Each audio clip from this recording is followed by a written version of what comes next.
He laughed in my face and told me I was an idiot for taking his job. Said my company was trash. Said it would burn to the ground. He left for a powerhouse and made sure I never forgot it. 1 year later, the stock market delivered the pettiest revenge I've ever seen.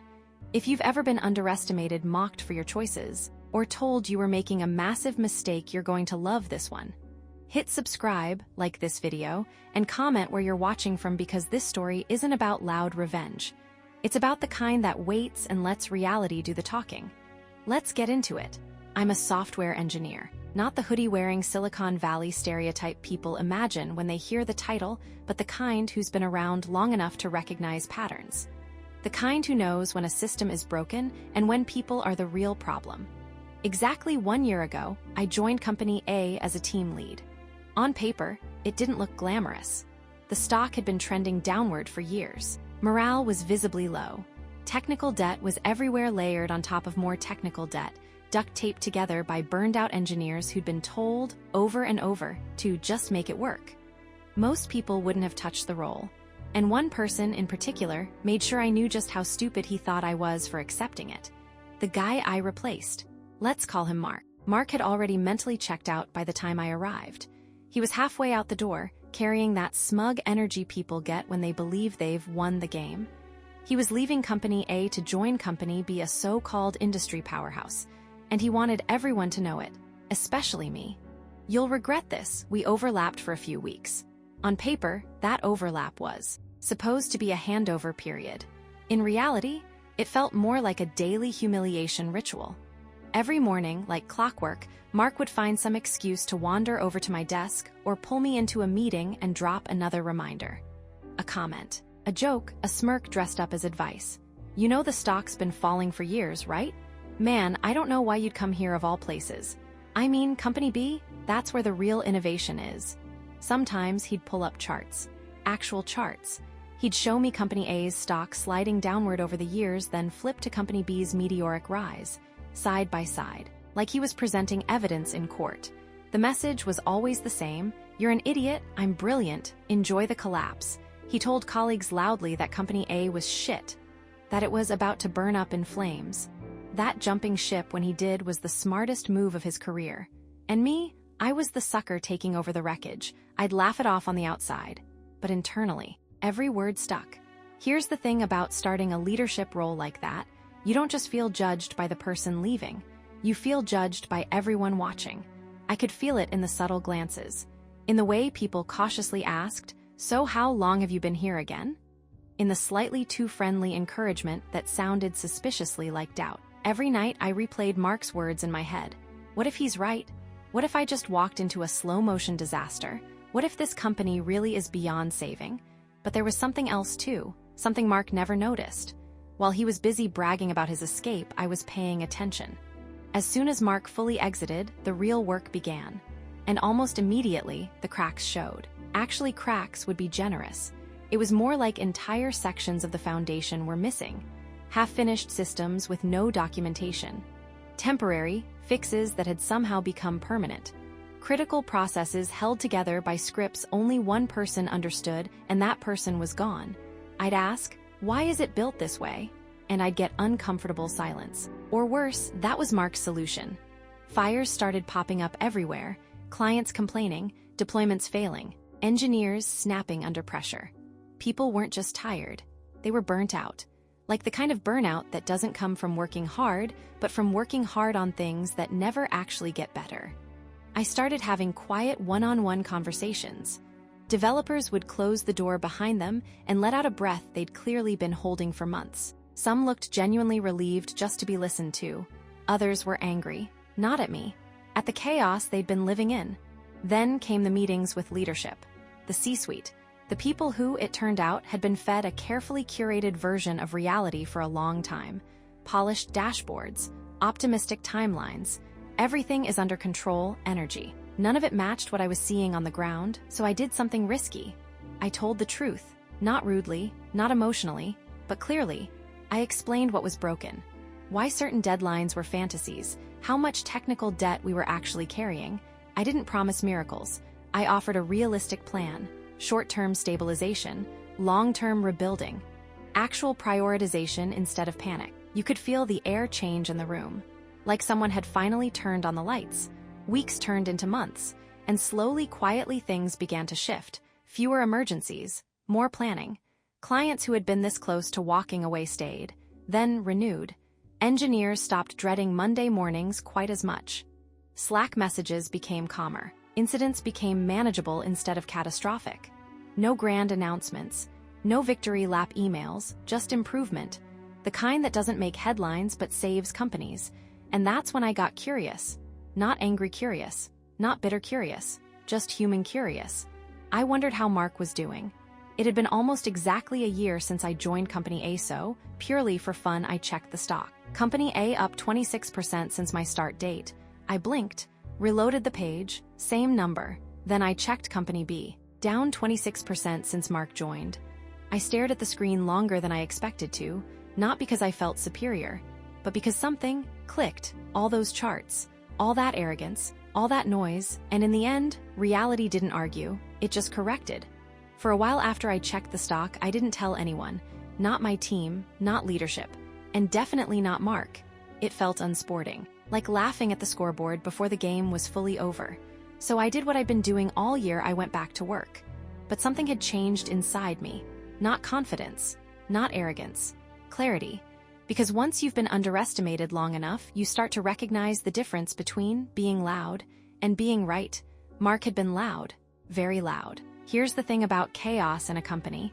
It doesn't usually explode all at once. It leaks, slowly, into people. By month 3, I could see it clearly. Developers who had been snapping at each other now stayed late, not because they were forced to, but because their work finally made sense. Stand-ups stopped sounding like courtroom defenses. Planning meetings stopped feeling like hostage negotiations. And the fires, they didn't disappear, but they stopped being moral emergencies. Instead of, everything is broken and everyone is angry, it became, here's the problem, here's the plan, and here's who owns it. That shift alone changed everything. One senior engineer pulled me aside after a rough sprint and said something I'll never forget. This is the first time in years it feels like we're steering the ship, not just bailing water. That wasn't revenge. That was vindication in slow motion. There was one client in particular. Let's call them Client X, big contract. Critical to the roadmap. And hanging by a thread when I arrived. They'd been promised features that didn't exist. Given timelines no one believed in, and ignored whenever things went sideways. Every meeting with them before had been a performance. Excuses, deflection, corporate optimism layered over quiet panic. I scrapped that approach. In our first call, I told them the truth. I explained why things had gone wrong, what we could realistically fix, and what we couldn't yet. Then I listened. Actually listened.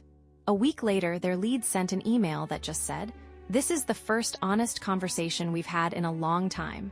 They didn't leave. They renewed. And suddenly, leadership started paying very close attention. Here's where things got uncomfortable. As systems stabilized, leadership began asking questions. Simple ones at first. Why was this built like that? Why wasn't this documented? Why didn't we know about this dependency? And slowly patterns emerged.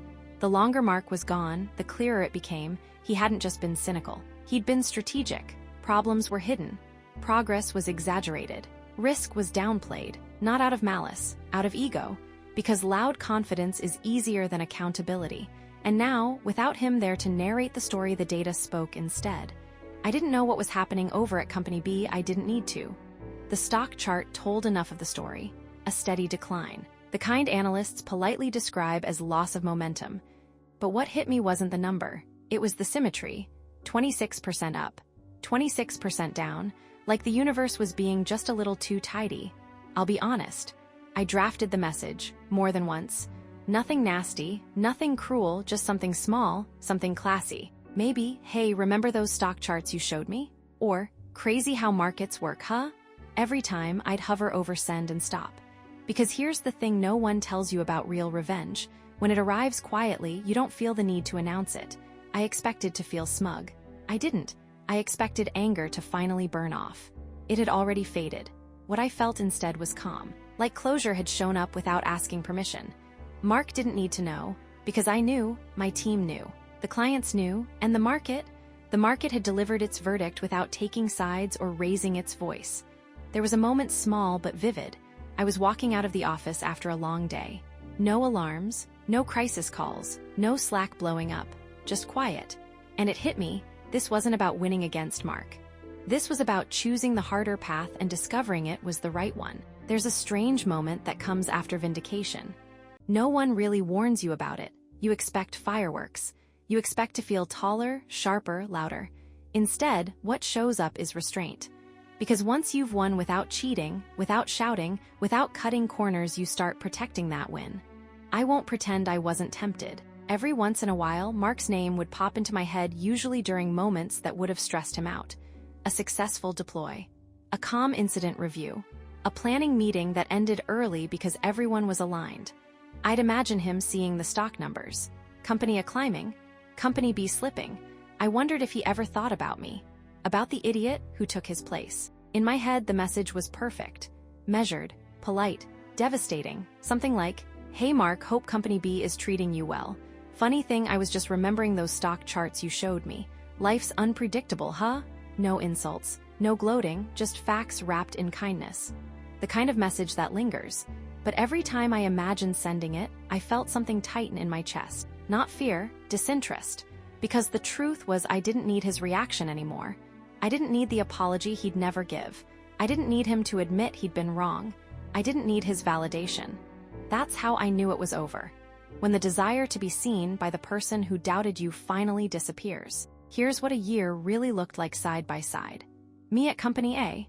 Stabilized a burnt-out team, cleaned up half-built systems, gave leadership honest reality checks, retained clients who were about to leave, created planning instead of panic, watched morale recover, slowly but genuinely.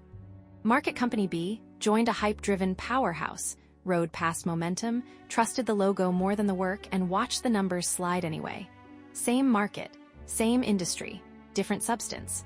That's the part people love most about this story. The market doesn't care how confident you sound. It doesn't care how loudly you announce your exit. It doesn't care who you mock on the way out. It rewards results. Quiet ones, boring ones, unsexy ones. The kind built by people who stay, fix messes, and clean up after others. It wasn't a message. It wasn't a confrontation. It was logging in one random morning, hacking the stock out of idle curiosity and seeing the universe nod back at me like, "Yeah, you were right to stay. That was enough." The biggest surprise? Peace. No knot in my stomach before meetings. No second-guessing my decision. No replaying his words at night. Just the quiet confidence of knowing I chose substance over shine. And won. Here's the lesson I took from all of it. People who talk the loudest about success are often trying to run from something. People who stay and do the work rarely feel the need to explain themselves. And sometimes, the best revenge isn't proving someone wrong. It's letting time and the scoreboard do it for you. If you've ever been underestimated, mocked for choosing the harder road, or quietly proven someone wrong, without saying a word, drop a comment below and tell us about it. Hit like if this story hit home, and subscribe for more true stories where patience beats ego every single time. Because sometimes the market gets petty for you. If you like stories where people finally get what they deserve, click the playlist on screen and binge the rest.